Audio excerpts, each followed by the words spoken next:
Madam. ও madam, একা একা চা খাইতেছেন ম্যাডাম? কি করব, আমার হাজবেন্ড তো আমার কাছে নাই, থাকলে একসাথে বসে চা খেতাম। বুঝতে পারছি, তার মানে হইলো আপনার হাজবেন্ড আছে কিন্তু হাজবেন্ড সাথে নাই। এই কথা আগে বলতেন ম্যাডাম, তাহলে তো আমি আপনার ধারে কাছেই ভিড়তাম না। রাজি, একদম লাগাম ছাড়া কথাবার্তা বলবে না। আমার হাজবেন্ড থাকলে আমি আমার বাসায় পড়ে থাকি, আর এখানে পড়ে না থাকলে তোমাদের এসব খোঁচা দেওয়ার কথা আমার শুনতে হতো না। আমার কাছে ভিড়তে না মানে কি? তুমি কি ভাবো তুমি এসব ডাবল মিনিং কথাবার্তা বলবা আর আমি কিছুই বুঝতে পারবো না?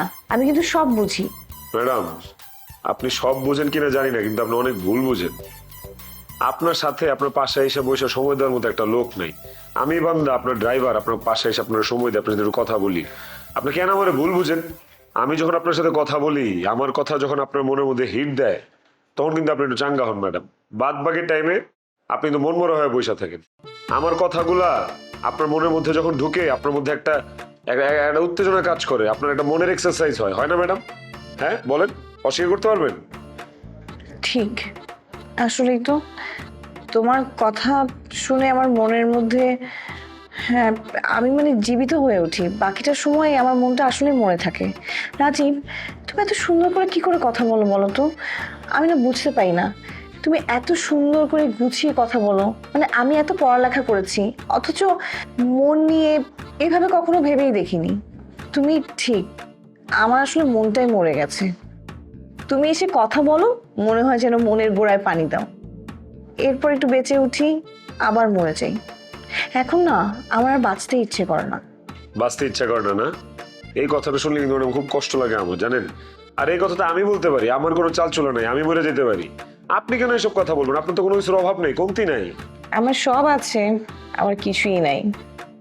আমার জীবনটাকে যে সুন্দর করে দিবে এমন মানুষ তো আমি পাইনি। বুঝতে পারছি ম্যাডাম, খুব কষ্ট লাগলো আপনার কথাটা শুই না। এত উপকার করার পরেও, এত উপকার করার পরেও আপনি আমার আপন ভাবতে পারতেছেন না ম্যাডাম। আপনি বড় লোক, আমি ছোট লোক ম্যাডাম। এই সূত্র ফলো করে আপনি আপনার পাশে আমার বসতে দিতেছেন না। সামাজিক এই বৈষম্য ম্যাডাম আমার খুব কষ্ট দেয় ম্যাডাম, আমি খুব ব্যথা পাই ভিতরে, বিশ্বাস করেন।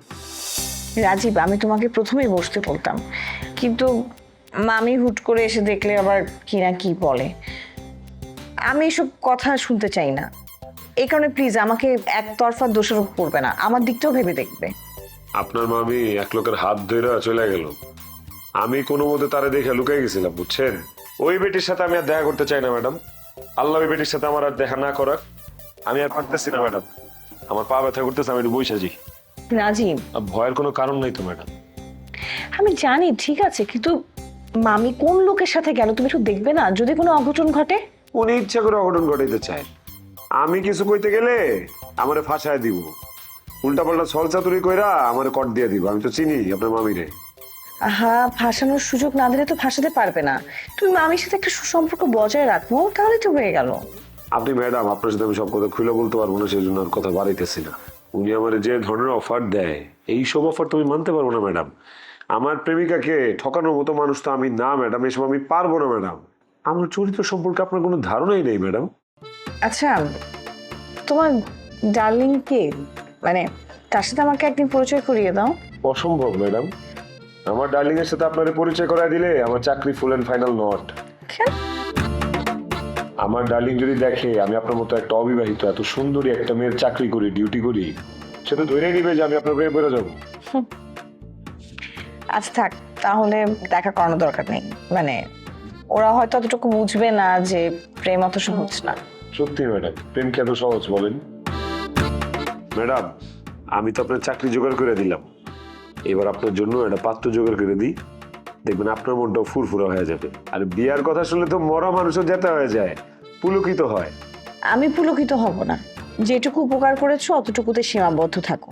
তোমাকে অনেক ধন্যবাদ। ম্যাডাম, বারবার ধন্যবাদ দিয়ে আমাকে ছোট করেন না তো ম্যাডাম। আমি কি আপনার কাছে ধন্যবাদ চাইছি? একটু আগে তুমি তো বললে তুমি আমাকে চাকরির ব্যবস্থা করে দিয়েছো। তুমি যদি এভাবে বলতে থাকো আমি কিন্তু চাকরিটা ছেড়ে দেবো, কারণ আমি কারো সাহায্য নিয়ে চাকরি করতে চাইনি। তুমি বরং আমাকে জোর করে চাকরি করতে বাধ্য করেছো। ম্যাডাম, আপনি তো হীনমন্যতায় ভুগতেছেন। আমি যে আপনার চাকরি জোগাড় করে দিচ্ছি এটা তো আমিই ভাবি না। আমি এই চাকরি করবো না আপনার, আমি চলে যাই ম্যাডাম। আপনার মধ্যে এই বিষয়টা বারবার আসতেছে, আমি দেখতেছি। হ্যাঁ, মনের মধ্যে আসতেই পারে, কিন্তু এই বিষয়ে কি আমি তোমাকে একবার বলেছি? বলিনি তো। তুমি নিজ থেকে এত বেশি বুঝতে যাও কেন? এত বেশি বুঝতে তো শেষমেশ তোমার খারাপ হবে। আমার কিসে ভালো হবে কিসে খারাপ হবে এইসব নিয়ে চিন্তা করে আমি রাস্তাঘাটে হাঁটি না। আমি স্বাধীন চেতা ছেলে। আমি আপনার এখানে চাকরি করি, চাকরি থাকবে কি থাকবে না এইসব আমি মনেই করি না। অনেক কথা বলেছো রাজীব, এখন যাও। তোমাকে কথা বলতে দিলে তোমার মুখে কোনো লাগাম থাকে না। যাচ্ছি যাচ্ছি। ভালো হয়েছে আপনি আমার নিজে থেকে বলছেন চলে যেতে, আমি চলে যাই। কারণ আমি আপনার সাথে এই একা বাসায় থাকতে চাইতেছি না। এই একা বাসায় আপনার পাশে বসে থাকাটা নিরাপদ না, যে কোনো সমস্যা হইতে পারে। কি বললা তুমি? একা বাসায় আমার পাশে থাকলে কি সমস্যা হবে? একটু আগে তো আপনিই বলছিলেন আপনার মামা ঈশা একা বাসায় আমাদের দুইজনকে একসাথে পাইলে কেলেঙ্কারি হইতে পারে। কোনো কেলেঙ্কারি হবে না। তুমি সবসময় আমাকে নিয়ে ডুয়েল মিনিং এ কথা বলো, এই ধরনের কথা আমি একদম পছন্দ করি না। আর তোমাকে আমাকে জড়িয়ে কেন কোনো কথা হবে? এই ধরনের চিন্তা তোমার মাথায় আসে কি করে? আমার মাথায় আসে না তোমার এটা। আমি চিন্তা করি না তো, আপনার মামি চিন্তা করে। মামি এইসব চিন্তা করেই তো আপনার মামি আমাদের পিছনে দারোয়ান লেলায় দিচ্ছে। দারোয়ানও ভাবে যে আপনার সাথে আমার প্রেম আছে। ছি ছি ছি ছি ছি, মামি এত খারাপ? শেষ পর্যন্ত দারোয়ানের কাছে আমাদের কথা বলে? মামির এত অধঃপতন হয়েছে? আমি এই কথাটা তো মামিকে প্রশ্ন করবই। প্রশ্ন করে লাভ নাই, তার কাছ থেকে কোনো ভালো কথা পাইবেন না আপনি। দারোয়ানের কাছে এসব বাজে কথা বলে দেখাই দারোয়ান আমাদের দুইজন একসাথে দেখলে মজা পায়, মুচকি মুচকি হাসে। এখন আপনি বুঝেন আমি কি বিপদে আছি। এই দারোয়ানের চাকরি আগে খেতে হবে। সভ্য জানোয়ার আমাকে নিয়ে হাসাহাসি করে। অবশ্য ওর কোনো দোষ নেই ম্যাডাম, গরিব মানুষ, ওদের জীবনে বিনোদনের বড়ই অভাব। এই গরিব মানুষ বড় লোকের সাথে প্রেম করবে, এগুলো দেখলে তোর একটু মজা পাবেই, বুঝেন নেই? তোমার কথা শুনে আমার পায়ের রক্ত মাথায় উঠে গেছে। এখন আমার সামনে থেকে যাও, না হয় আমি একটু পর খারাপ ব্যবহার করে ফেলতে পারি। না না, খারাপ ব্যবহার করার আগে আমি কেটে বলি ম্যাডাম, আপনার কাছ থেকে খারাপ ব্যবহার আমি নিতে পারবো না ম্যাডাম। আমাকে নিয়ে ঘরের মধ্যে এসব আলোচনা হয়? আমি কিছুই জানি না। ইস, ভাবতেই অবাক লাগছে। ভালো ঝামেলার মধ্যে পড়লাম তো আমি।